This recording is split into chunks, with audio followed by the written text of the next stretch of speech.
Hi అందరికీ, నేనైతే బోడకాకరకాయ కూర అయితే చేస్తున్నా. ఇది నా స్టైల్లో చేస్తానా, నేను ఎప్పటికీ ఇట్లనే చేస్తా. అది మీకు చూపెడదామని చేస్తున్నా. నా ఛానల్ని ఎవరైనా ముందుగా చూసే వాళ్ళైతే సబ్స్క్రైబ్ చేసుకోండి ప్లీజ్.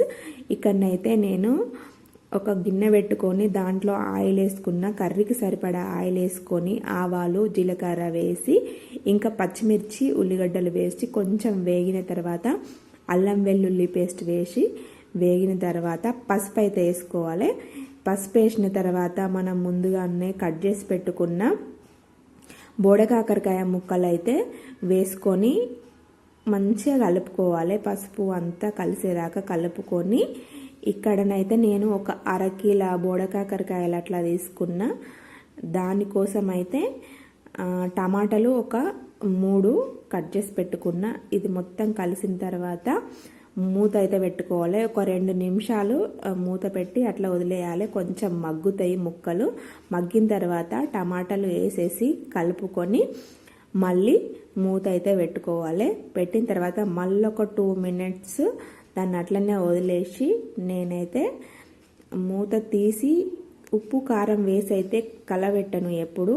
ఎందుకో నేను ఫస్ట్ నుంచి ఇట్లనే అయితే ఉప్పు కారం వేసి అట్లనే వదిలేస్తే ఒక 1 మినిట్ మూత పెట్టి వదిలేసి తర్వాత కలబెడతా. నాకెందుకో ఇట్లనే నచ్చుతుంది. ఒకసారి ఎప్పుడైనా ట్రై చేయండి, ఇట్లా మంచిగా అనిపిస్తుంది. అది మగ్గిన తర్వాత కలబెడితే మంచిగా అనిపిస్తుంది. ఇట్లా కలబెట్టి ఇందులోకైతే నేను గరం మసాలా ఇంకా ధనియాల పొడి ఇవి 2 వేసి మళ్ళీ అట్లనే వదిలేసి మూత పెడతా. ఇప్పుడు కూడా కలపను, అది నాకు ఫస్ట్ నుంచి వచ్చిన అలవాటు అంతే.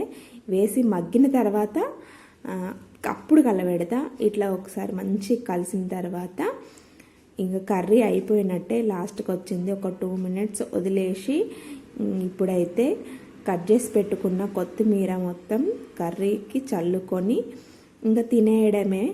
టేస్ట్ అయితే మంచిగా అనిపిస్తుంది కర్రీ అయితే. ఈ స్టైల్లో ఒకసారి అయితే ఎప్పుడైనా ట్రై చేయండి మీరు.